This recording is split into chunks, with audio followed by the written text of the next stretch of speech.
Hello everyone welcome to my channel educational tutorial. आज आम पढ़ा आमर कोर 3 बुक्र जो चली आमर सांविधानिक न्यायपालिका बहुस्तरीय सरकार उपर आ पूर्व वीडियो आम पढ़ी न्यायपालिका विषय आमर सांविधानिकता उपर। आज पढ़ा आम बहुस्तरीय सरकार जोटा कि आम यूनिट 3 रो सेकेंड सेमिस्टर जो मानकर आगक दबा जाकर यूनिट 3 बुक कोर 3 बुक्र यूनिट 3 चैप्टर विषय डिस्कसन कर। आज पढ़ा बहुस्तरीय सरकार ऐकिक संघीय और स्थानीय सरकार विषय। ऐकिक सरकार संघीय सरकार कौन? तो ऐकिक सरकार कौन प्रथम जाना। केंद्र एवं प्रदेश माने जमी भारत में राष्ट्र प्रशासनिक एकक को राज्य कहुए मध्य से राज्य मध्य क्षमता केन्द्रीकरण विकेन्द्रीकरण संपर्क आधार को लेकिन आम ऐकिक सरकारी भाव में संघीय भाव में वर्गीकृत करा जाय पारे। तो जो आमर राज्य आम देश मानक मध्य जो क्षमताटा विकेन्द्रीकरण होती केन्द्र और प्रदेश भितर जो सब राइट्स है रूल्स रेगुलेशन को जो डिवाइडेसन कराई से सब आधार को लेकिन आमर सरकार को विभक्त कराई दुई प्रकार दुई भाग गोटे हूँ ऐकिक सरकार और गोटे संघीय सरकार। ऐकिक सरकार कौन ना जो सरकार समस्त क्षमता केन्द्र सरकार न्यस्त थाए माने जनक ही न्यस्त थाए। ऐकिक संघीय सरकार रे क्षमता गुड़िक केन्द्र और प्रदेश मध्य बंटन कर। ऐकिक सरकार जड़े ही हेड ऑफ द थे से कंट्री रो बट संघीय कौन से सेंट्रल आमर स्टेट माने प्रदेश उपर डिवाइडेसन थाए जमीक भारत गोटे आमर संघीय सरकार जाए किंतु ऐकिक सरकार जमीक कि आमर इंग्लैंड है अफगानिस्तान है इटली है चीन है साउदी अरेबिया युवा सब ऐकिक राष्ट्र माने एमानंकर राष्ट्र मुख्य केन्द्र उपर ही थाए। किंतु आम देश जमीक भारत में आमर केन्द्र सरकार अच्छा प्रति राज्य में आमर राज्य सरकार मुख्यमंत्री एमान द्वारा कार्य हुए प्रति राज्यर मुख्य था और केन्द्र मुख्य था तो दुई जन डिपेंड करे गोटे प्रदेशर कार्य उपर। तो सहीटा है संघीय सरकार। ऐकिक ऐकिक माने एक संघीय माने संघ आम एथुरु ही जानी पार्थिबा ऐकिक माने एक जनक उपर न्यस्त सब पावर है ऐकिक। संघीय माने समस्त विकेन्द्रीकरण क्षमता गुड़ाक डिवाइडेसन हो प्रदेश स्तर में आउ केन्द्र स्तर में। एक ऐकिक व्यवस्था कौन केन्द्र सरकार सर्वोच्च क्षमतार अधिकारी होता ऐकिक जड़े ही हाथ में सब पावर थी केन्द्र सरकार सब निर्भर करे समस्त कार्य द्वारा ही होता है। ऐकिक सरकार वैशिष्ट्य कौन जाना क्यारेक्टरिस्टिक कौन सब रही। ऐकिक सरकारी केन्द्र हूँ सर्वोच्च कर्तृपक्ष राष्ट्रगुड़िकर केन्द्रर अधीनस्थ तेणु यह केन्द्रित एकात्मक राष्ट्र कहुए। ऐकिक सरकार अगर सब पावर थाए द्वारा ही सब जिन पावर होता है से जड़े ही से मुख्य होता तो तेणु से केन्द्रित बा एकात्मक राष्ट्र बोली कहुए। ऐकिक व्यवस्था एपरी कौन विभाजन हुए नहीं जदिव केन्द्र सरकार निज इच्छा विभिन्न प्रदेश को किसी गुरुत्वहीन क्षमता प्रदान करे ऐकिक सरकार एक अलिखित किंतु नमनीय संविधान रही पारे। अलिखित संविधान अलिखित संविधान जमी आम भारत में लिखित संविधान जो आम संविधान रूल रेगुलेशन गुड़ाक ऑलरेडी रिटर्न होता लिखित संविधान किंतु ऐकिक सरकार एक अलिखित से लिखित नहीं जेहेतु से जनक उपर थाए मुख्य जड़े ही था तो से जेकोसी डिसीजन से सिचुएसन सहित बनाते किंतु लिखित संविधान कौन सब संविधान रेगुलेशन ऑलरेडी लिखाई था बा नमनीय संविधान कहीपर। ऐकिक सरकार प्रमुख वैशिष्ट्य गुड़ाक कौन रही गोटे है क्षमतार केन्द्रीकरण सेंट्रलाइजेशन ऑफ पावर। ऐकिक सरकार समस्त प्रशासनिक क्षमता केन्द्र उपर केन्द्रभूत करे जहाँ आम पढ़े केन्द्र सबुठ शक्तिमान थाए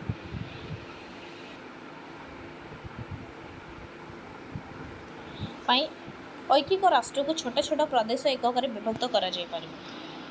किंतु यही प्रादेशिक एकक गुड़िकर कौन स्वाधीन स्वाधीनता स्थिति नहीं। संविधान प्रादेशिक एकक गुड़ी को कौन क्षमता प्रदान करे केन्द्र सरकार निजस्व विचार में प्रादेशिक एकक गुड़ी को किसी क्षमता प्रदान करते तेणु प्रादेशिक एकक गुड़ी को केन्द्र अधीनस्थ बोली विवेचना करा केन्द्रीय कर्तृपक्ष द्वारा प्रदत्त से क्षमता जेकोसी समय फेरस्त नि तेणु प्रादेशिक एकक मान स्वाधीनता नुहति। तो मोर ये ऐकिक राष्ट्र कौन हुए से कौन ऐकिक राष्ट्र छोट छोट प्रदेश को विभक्त करें एकक छोट छोट छोट प्रदेश गठन करेंगे कि से पावर किसी न संविधान में जहाँ भी आम केंद्र सरकार निजर से जो राय देवे कि जो जेकोसी निजस्व विचार जो कौन देवे ना से क्षमता ही प्रदान करेंगे से निजस्व कौन क्षमता न से सब केन्द्र अधीनस्थर रही आ केन्द्र जो कर्तृपक्षों द्वारा जेकोसी भी क्षमता सेटा जिते चाहिए से फेरस्त नहीं पारे तेणु से प्रादेशिक एकक मैंने स्वाधीन ना से निजे बनई पारे निज शासन निज कंट्री को शासन चलवाई ये जो आम इंग्लैंड है ये सब जो जमती से ऐकिक सरकार अच्छा तो से जहाँ भी रूल रेगुलेशन बनइबे से निजे ही चल पारे से चाहिए एक मानने से गुड़ा को छोट छोट प्रदेश में विभक्त करेंगे किंतु से कार्य कौन केन्द्र द्वारा ही जो सब रूल रेगुलेशन बनाबो से ऊपर ही कार्य कर निजर किसी निजस्व अधिकार नथिबो से जहाँ भी चाहिए केन्द्र अधिष्ठान रहीकि ही करेंगे से जिते चाहिए से फेरस्त भी नहीं पारे तो से निजर किसी स्वाधीनता न केंद्रीय सरकार निरंकुश गुण जेहेतु केन्द्र पाखे थाए केन्द्र सरकार समस्त दायित्व थाए समस्त राइट्स थाए तो सरकार कार्यकलाप पर कौन नियंत्रण ना क्षमता अपव्यवहार होबार संभावना था जेहेतु लीड जड़े ही करेंगे कि माने विरोधी या फिर जदि संघीय रहा माने जदि गोटे राज्य बा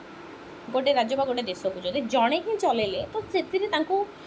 अगेन्स्ट जावाई कहीं नथिबे तो से भूल भी करंतु टाइट भी करंतु से ही करेंगे हाथ में पावर आमती से यहाँ ऐकिक सरकार से कौन डिवाइडेसन करेंगे छोट छोट प्रदेश बन पारे बट हाथ में राइट्स किसी न अधिकार न केवल अधिकार केन्द्र उपर ही थी से जहाँ कहे ता ही हो तो आ द्वारा कौन हुए अपव्यवहार माने निज पावर से मिसयूज भी करेंगे अपव्यवहार भी करेंगे जितेबाला संघीय राष्ट्र कि एकता गोटे ग्रुप यूनिटी थी डिवाइडेसन हो विकेन्द्रिक क्षमता गुड़ाक जदि जमी आमर भारत में संघीय सरकार चले जमी आम राज्य मान चलने आम राज्य राज्य सरकार अच्छा आम मुख्यमंत्री अच्छा आम देश को चलने आम केन्द्रीय विभाग में बहुत डिपार्टमेंट रही आम प्रधानमंत्री अच्छा आम राष्ट्रपति अच्छा तो से द्वारा जो शासन चले समस्त पावर अधिक जमी गोटे राज्य चलने मुख्यमंत्री को अधिकार दिखाई राज्य सरकार को अधिकार दिखाई तो हाथ से राज्यर दायित्वटा थाए से निज इच्छा करेंगे निज राज्यर उन्नति पाए तो सहीपरी राइट से आम ऐकिक राष्ट्र मान न था जोटा कि संघीय राष्ट्र मान थाए तो सेटा कौन है जिते जनक हाथ में सब पावर थाए ना से मिसयूज भी करेंगे से जब जड़े लीडर देन आम थर्ड है कठोर कि नमनीय संविधान फ्लेक्सिबल कन्स्टिट्यूशन्स जोटा कि कौन से ना गोटे संघ सरकार विपरीत एक ऐकिक राष्ट्र एक कठोर संविधान रखिपारे कि न रखिपारे जमती इंग्लैंड फ्रांस से गुड़ा हूँ आम ऐकिक राष्ट्र एमानकर कौन अलिखित संविधान एमान लिखित संविधान नहीं फ्रांस आमर लिखित रही आम भारत में आमर लिखित संविधान रही ये जो इंग्लैंड संविधान नमनीय आ फ्रांस संविधान कठोर अटे माने अनमनीय फ्रांस संविधान प्रकृति में कठोर कारण संशोधन पर कठिन पद्धति आवश्यक करे यह एक साधारण आईन द्वारा संशोधन करा जाय परिबो नाही आम लिखित संविधान में जहाँ भी आम संविधान रूल रेगुलेशन रही ना से रूल रेगुलेशन एवं आम भारतर संविधान हूँ लिखित संविधान जितेबाला संविधान लिखित होता है ना रिटर्न कन्स्टिट्यूशन जोटा आम कहवा ऑलरेडी मेंशन हो सारी आम संविधान में एमती आमर मौलिक अधिकार रही मौलिक कर्तव्य रही आम विभिन्न नीति नियम गुड़ाक लागू कर रही सब जिन फॉलो करवा हूँ प्रति नागरिकर धर्म तो से जिन ऑलरेडी रिटर्न हो सरकार भी से अगेन्स्ट जापारे नहीं जहाँ रूल उपर अच्छे हिसाब से गोटे जन को न्यायर जन को अपराधर दंड आमर संविधान रूल्स हिसाब से आर्टिकल्स हिसाब से ही दि जाए कि जो अलिखित अलिखित संविधान कौन जेको किसी रूल रेगुलेशन से न थाए से सिचुएशन देखिए से रूल बन भी पारे बदल भी पारे से किसी फ्लेक्सिबिलिटी न थाए तो जिते नमनीय संविधान आम फ्लेक्सिबल थाए से कहले फ्रांस आमर जो संविधानटा कौन अनमनीय आ इंग्लैंड संविधान कौन नमनीय जोटा कि ऐकिक सरकार जनक हाथ में पावर थाए सेटा भी नमनीय माने से जहाँ चाहिए जिते चाहिए से रूल्स बन पारे जोटा भी चेंज कर बट भारत में आमर कौन अनमनीय लिखित संविधान आउ संघीय सरकार जोटा कि यूनिटी उपर डिपेंड करे आमर कौन सबूर समस्त हाथ समस्त क्षमता दी जाए निज निज योग्यता हिसाब से कार्य सब कार्यकारी करती विरोधी दल भी रही जिते गोटे सरकार जनक हाथ में पावर रहीगला से मिसयूज करेंगे अपव्यवहार करेंगे तो जिते विरोधी दल था से मैंने जिते आम सरकार किसी भूल करेंगे से आवाज उठेबे तो आम से जानपर आम देशर उन्नति साधना कर ସ୍ଥାନୀୟ ସରକାର ଅନୁଷ୍ଠାନ ଲୋକାଲ ଗଭର୍ଣ୍ଣମେଣ୍ଟର ଇନଷ୍ଟିଟ୍ୟୁସନ୍ କ'ଣ ନା ସାଧାରଣତଃ ଏକ ଐକିକ ସରକାର ବ୍ୟବସ୍ଥା ଅଧୀନରେ ସ୍ଥାନୀୟ ଅନୁଷ୍ଠାନ ଗୁଡ଼ିକ ମାନେ ସହରାଞ୍ଚଳର ଯେଉଁ ସଂସ୍ଥା ହେଲା ଗ୍ରାମାଞ୍ଚଳ ସହର ଗ୍ରାମଗୁଡ଼ିକରେ ସେମାନଙ୍କର ସୀମିତ କ୍ଷମତା ଥାଏ। କେନ୍ଦ୍ର ସରକାର ସେମାନଙ୍କର ପ୍ରଶାସନକୁ ନିୟନ୍ତ୍ରଣ କରନ୍ତି। କେନ୍ଦ୍ର ସରକାର ସେମାନଙ୍କର କାର୍ଯ୍ୟ ପରିଚାଳନା ପାଇଁ ସ୍ଥାନୀୟ ସରକାରଙ୍କୁ ଆର୍ଥିକ ସହାୟତା ଦେଇ ନିୟନ୍ତ୍ରଣ ବଜାୟ ରଖନ୍ତି। ଯେତେବେଳେ ଐକିକ ସରକାରରେ ହେଡ୍ ଅଫ୍ ଦ ଅଛନ୍ତି ଆମର ଯେଉଁ କଣ୍ଟ୍ରିର ସେ ଜଣେ ହିଁ କେନ୍ଦ୍ର ସରକାରଙ୍କ ମଧ୍ୟରେ ସମସ୍ତେ ଥାଏ। ତ ଯେତେ ଗୋଟେ ଗ୍ରାମ ବି ହଉ ଗୋଟେ ପଞ୍ଚାୟତ ବି ହଉ ସେଇଟା ବି ଆମର କେନ୍ଦ୍ର ଅଧୀନରେ ହିଁ ଚାଲିଥାଏ। ତ ଆ ଦ୍ୱାରା ଆମେ ନିଜେ ବି ବୁଝିପାରିବା ଯଦି ଗୋଟେ ଘରକୁ ମଧ୍ୟ ଯଦି ଆମକୁ ଯଦି ଚଲେଇବାର ଅଛି ନା ଘରେ ବାପା ମା' ଘରେ ଦାଦା ଖୁଡ଼ି ମାନେ ସମସ୍ତେ ରହିଥାନ୍ତି ସମସ୍ତଙ୍କର ନିଜ ନିଜର ରେସ୍ପନ୍ସିବିଲିଟି ରହିଥାଏ। ତ ସେତେବେଳେ ସେ ଘରଟା ସ୍ମୁଥ୍ରେ ଚାଲିବ। ଯେତେବେଳେ ସମସ୍ତଙ୍କର ଅଧିକ ଜଣକ ଉପରେ ହିଁ ଥିବ ଜଣେ ହିଁ ସେଥିରେ ଲିଡ଼୍ କରିବେ ନା ତ ସମସ୍ତଙ୍କର ସେଇଠି କ'ଣ ସମସ୍ତଙ୍କର ଇମ୍ପୋର୍ଟାନ୍ସ ରହିବାର ଅଛି ଯଦି ଗୋଟେ ଜିନିଷ ଭଲରେ ଚାଲିବାର ଅଛି। ବଟ୍ ଐକିକ ସରକାର କ'ଣ ହୁଏ ସବୁ ଜିନିଷ ଯେହେତୁ କେନ୍ଦ୍ର ସରକାର ଅଧିକ ଥାନ୍ତି ସେ ଗୋଟେ ଗ୍ରାମାଞ୍ଚଳକୁ ମଧ୍ୟ ଆଉ ଆମର ଯେଉଁ ସ୍ଥାନୀୟ ଅନୁଷ୍ଠାନ ଗୁଡ଼ିକୁ ମଧ୍ୟ ସେ ହିଁ କ୍ଷମତା ପ୍ରଦାନ କରିଥାନ୍ତି ତାଙ୍କ ନିୟନ୍ତ୍ରଣରେ ହିଁ ରହିଥାଏ। କେନ୍ଦ୍ର ସରକାର ସମସ୍ତଙ୍କର କାର୍ଯ୍ୟ ଦ୍ୱାରା ସ୍ଥାନୀୟ ସରକାରର ଆର୍ଥିକ କ୍ଷେତ୍ରରେ ମଧ୍ୟ ସେ ହିଁ ସେଇଟାକୁ କଣ୍ଟ୍ରୋଲ କରନ୍ତି। କ୍ଷମତାର ବଣ୍ଟନ ନାହିଁ ଯେହେତୁ ଜଣେ ହିଁ ଅଛନ୍ତି ତ କ୍ଷମତା ବଣ୍ଟନ ହେବାର ଚାନ୍ସ ହିଁ ନାହିଁ। କୌଣସି ପ୍ରାଦେଶିକ ସରକାର ନଥିବେ ଯେହେତୁ ଜଣଙ୍କ ଉପରେ କେନ୍ଦ୍ର ଉପରେ ହିଁ ସବୁ ପାୱାର ଅଛି ପ୍ରାଦେଶିକ ସରକାର ରହିବେ ହିଁ ନାହିଁ। ତ ଏଇ ଯେ ପ୍ରାଦେଶିକ ସରକାର ନାହିଁ କେନ୍ଦ୍ର ସରକାରଙ୍କ ପାଖରେ ସମସ୍ତ ଆଇନ ପ୍ରଣୟନ କ୍ଷମତା କାର୍ଯ୍ୟକାରୀ ସବୁ ଜିନିଷ କ୍ଷମତା ତାଙ୍କ ପାଖରେ ଜଣଙ୍କ ପାଖରେ। କେନ୍ଦ୍ରର ସରକାରଙ୍କ ସହିତ କ୍ଷମତା ବାଣ୍ଟିବା ପାଇଁ କୌଣସି ପ୍ରାଦେଶିକ ସରକାର ବା ପ୍ରଶାସନିକ ମଧ୍ୟ ନଥାଏ। କେନ୍ଦ୍ର ସରକାର ସମ୍ପୂର୍ଣ୍ଣ ଓ ସର୍ବୋଚ୍ଚ କିନ୍ତୁ ଐକିକ ରାଷ୍ଟ୍ରରେ ସ୍ଥାନୀୟ ସରକାର ଅଛି କିନ୍ତୁ କେନ୍ଦ୍ର ହିଁ ନିଷ୍ପତ୍ତି ନିଏ ମାନେ ସେମାନେ ଛୋଟ ଛୋଟ ପ୍ରାଦେଶିକ ରାଷ୍ଟ୍ର ବା ରାଜ୍ୟ କରିପାରିବେ ସେ ସ୍ଥାନୀୟ ସରକାର ବି ଗଢ଼ିପାରିବେ ବଟ୍ ସବୁ ପାୱାର ଥିବ ଜଣଙ୍କ ହାତରେ। କେନ୍ଦ୍ର ହିଁ ସେଇ ନିଷ୍ପତ୍ତି ନେବେ ପ୍ରଦାନ କରିବେ ସେ ଚାହିଁଲେ ସେ ନିଷ୍ପତ୍ତିରୁ ବାପସ ସେ ଯେଉଁ ଯାହା ବି ରାଇଟ୍ସ ଦେଇଥିବେ କ୍ଷମତା ପ୍ରଦାନ କରିଥିବେ ସେ ବାପସ ନେଇ ବି ପାରିବେ। ତ ଯେମିତି ଇଂଲଣ୍ଡ 4ଟି ପ୍ରଦେଶକୁ ନେଇ ଗଠିତ ଇଂଲଣ୍ଡ ସ୍କଟଲ୍ୟାଣ୍ଡ ୱେଲ୍ସ ଉତ୍ତର ଆୟାରଲ୍ୟାଣ୍ଡ କିନ୍ତୁ ସେମାନଙ୍କ ଲଣ୍ଡନର କେନ୍ଦ୍ର ସରକାର ଦ୍ୱାରା ହିଁ ପରିଚାଳିତ ହୋଇଥାଏ। ଆମ ଇଂଲଣ୍ଡଟା ଐକିକ ସରକାର ବଟ୍ ସେ ଛୋଟ ଛୋଟ ପ୍ରାଦେଶିକ ରାଜ୍ୟ କରିଛି ଯେମିତିକି ଇଂଲଣ୍ଡ ହେଲା ସ୍କଟଲ୍ୟାଣ୍ଡ ହେଲା ୱେଲ୍ସ ଆଉ ଆମର ନର୍ଥ ଆୟାରଲ୍ୟାଣ୍ଡ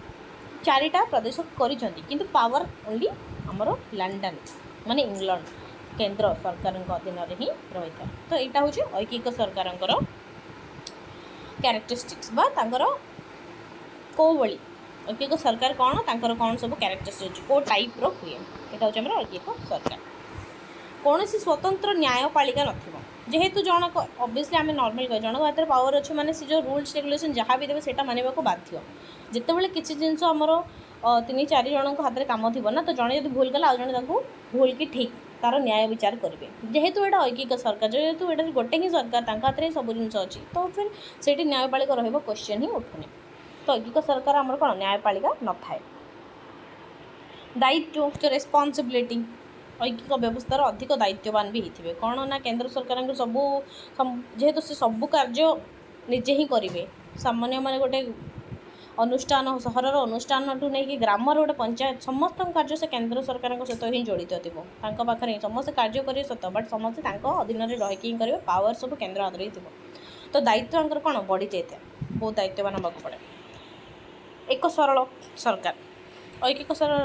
ବ୍ୟବସ୍ଥାଟା କ'ଣ ଗୋଟେ ସରଳ ବ୍ୟବସ୍ଥା କୌଣସି ପ୍ରାଦେଶିକ ସରକାର ପାଇଁ ପୃଥକ ସମ୍ବିଧାନ ବା ପୃଥକ ବ୍ୟବସ୍ଥାପିକା ବା ରାଜ୍ୟପାଳ ହେଲା ଆମର ବିଭିନ୍ନ ପ୍ରଦେଶ ରାଜ୍ୟ ହିସାବ ରାଜ୍ୟ ସରକାର ଏସବୁ ଗୁଡ଼ାକ ରହିବ ନାହିଁ ମୁଖ୍ୟ ନାହିଁ। ଐକିକ ବ୍ୟବସ୍ଥା କେବଳ ସରଳ ବୁଝାମଣା ଯୋଗ୍ୟ ଜଣେ ହିଁ ଅଛନ୍ତି ବା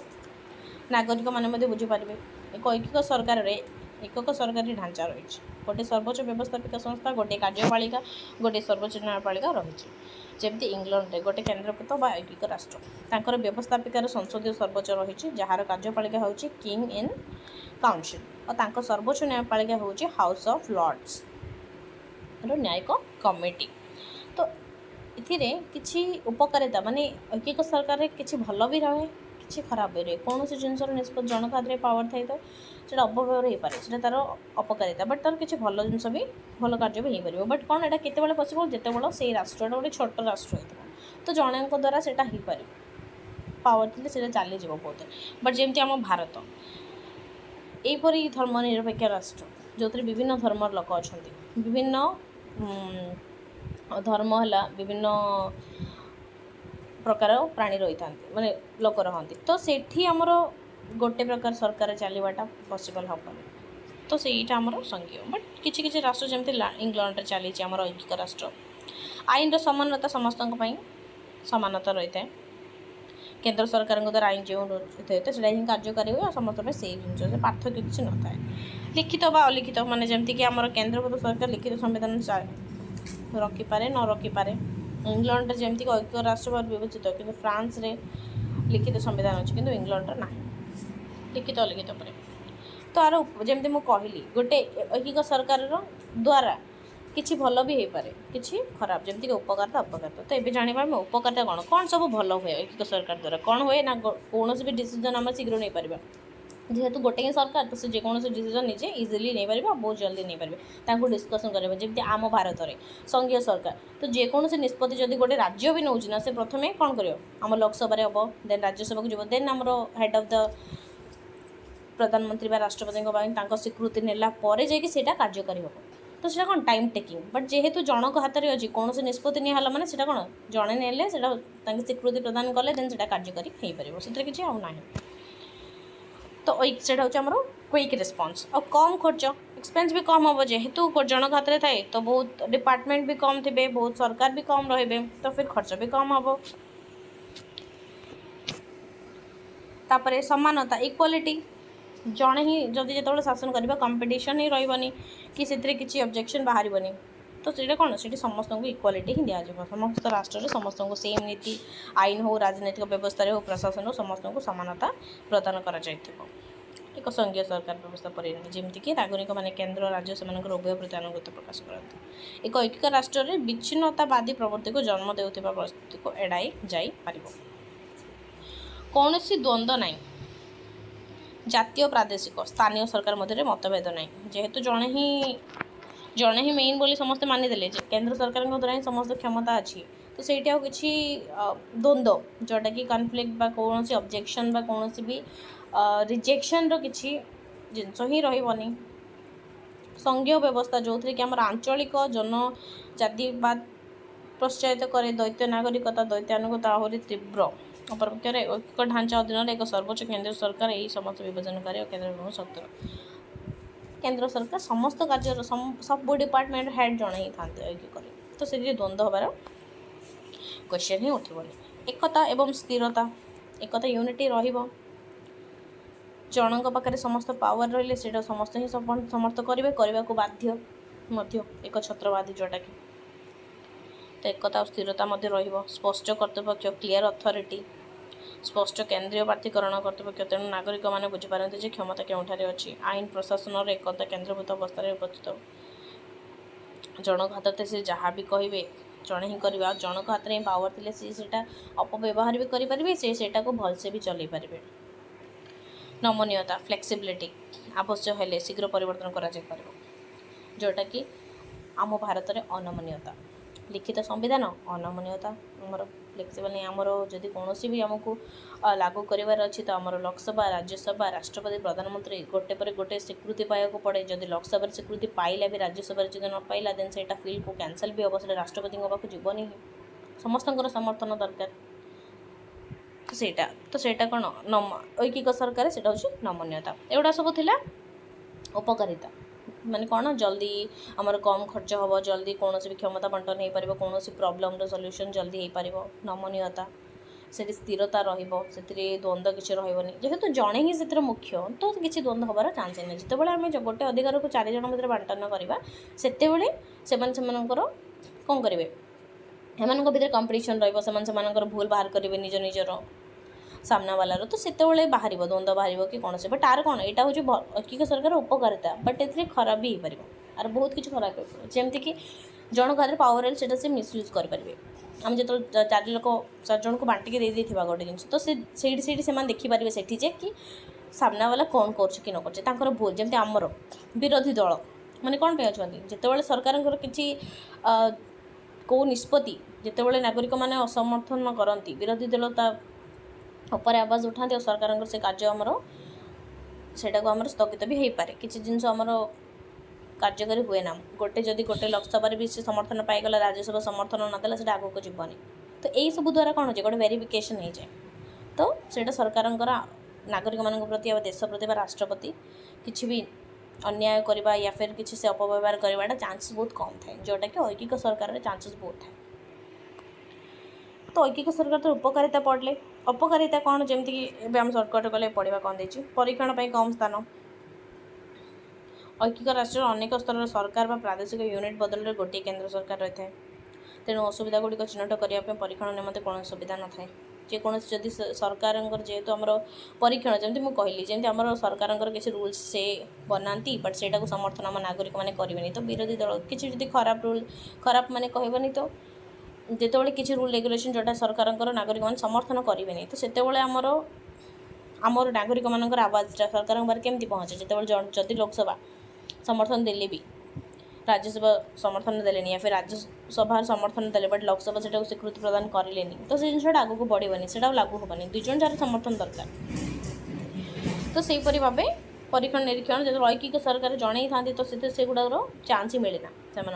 परीक्षा निरीक्षा करवा या फिर भल मंद कौन भल कौन खराब कौन सरकार मध्य खराब माने निष्पत्ति रंग निष्पत्ति नहीं पारती ना तो से ऐकिक सरकार से जना पड़ोनी से जहाँ ने से राइट भी कले राइट रंग भी कले रंग से प्रकार हो तो सेटा गोटे आमर डिमेरिट जोटा कि अपकारिता स्थानीय आवश्यकता को अनदेखा करेंगे जेहेतु पावर जनक पाखे थी छोट छोट समस्या उपर से इम्पोर्टेन्स देवेनि जितेबाला आमर क्षमता गोटे जमी आम ग्राम पंचायत रे आमर गोटे गाँव में गोटे ग्राम पंचायत ग्रामर मुख्य था आमर पंचायत अंडर जाए तापर आमर गोटे जिला को संभाळिया जड़े था गोटे ब्लॉक को संभाळिया बहुत डिपार्टमेंट थाए गोटे राज्य को तो सब डिपार्टमेंट आम जो डिवाइडेसन करदे ना से निज निजर कार्य करते मुख्य सरकार आसतनी बट ऐकिक सरकार कौन हुए समस्त क्षमता जनक हाथ में थाए तो सी कौन करते छोट छोट प्रॉब्लम जो गोटे गोटे गाँव थी से अनदेखा करदे कारण बहुत प्रॉब्लम थी तो यहाँ गोटे आमर डिमेरिट हो पाए तापर देन क्षमतार अपव्यवहार जमी कहले जनक हाथ में पावर थी से मिसयूज भी करेंगे अपव्यवहार करेंगे से जो रूल्स से रूल्सटा सरकार जो नियमटा सेटा नागरिक मान समर्थन था न था जेहेतु जनक बार पावर अच्छे से मानिया बाध्य तो से अपव्यवहार करेंगे तो ऐकिक सरकार में अपव्यवहार क्षमतार हबार चांसेस रही गोटे आमर डिमेरिट अत्याधिक बोझ जेहेतु समस्त कार्य जनक भाराक्रांत होती तो सेटा बोझटा सब कार्य जड़े करेंगे तो बोझ ओबियसली रहा देन बड़ देश उपयुक्त नुहे जमी कहली छोट राष्ट्र हो देन से पसिबल अच्छे से जनक हाथ रही हो बट भारत जमी आमर विभिन्न धर्मर विभिन्न राज्य लोक संख्या अधिक तो एमती देश मानक ऐकिक सरकार रहीबाटा पसिबल नहीं तो बड़ देश प्रयोजन तो यह थी आमर ऐकिक सरकार कौन माने उपकारिता कौन अपकारिता कौन आई होप वीडियोटी हेल्पफुल हम आउ मो एक्सप्लेनेशन भी बुझीबार हेल्पफुल हो पार जदि हेल्पफुल लगुच then do subscribe like share and subscribe to my channel जो मैंने भी ग्रेजुएशन करुँच जो मानक लगुच it's not only for graduation as I always say कि आम संविधान विषय जाना देश विषय जाना देशर राजनीति विषय जाना गोटे नागरिकर जाना दरकार ही दरकार एमती नहीं जड़े +3 पढ़ुले जान तो यहाँ समस्त हेल्पफुल हम तो वीडियोटी हेल्पफुल लगुच देन सब्सक्राइब करूँ निज निज फ्रेंड्स मानक जो मैंने भी कॉम्पिटिटिव भी प्रिपेयर होती बिकज यहाँ कॉम्पिटिटिव हेल्पफुल आमको आम पॉलिटी कवरेज कर हेल्पफुल हम तो do share to your friends जो मैंने भी प्रिपेयर होती आम चैनल को सब्सक्राइब कर दिंतु ताकि मैं नेक्स्ट वीडियो अपलोड करेंगे आपको नोटिफिकेशन आसीज आपन देखिए नोट बन पारे और स्पेशली +3 सेकेंड सेमेस्टर पिलामानंकर जमी मुझे कहली को 3 बुक आम राजनैतिक तत्वर परिचय बहीर यहाँ यूनिट 3 जोटा कि आम संवैधानिकता न्यायपालिका आउ संघीय सरकार उपर और यहाँ हूँ तार 3rd पार्ट जोटा कि संघीय सरकार नेक्स्ट वीडियो में पढ़ा संघीय सरकार कौन मुझे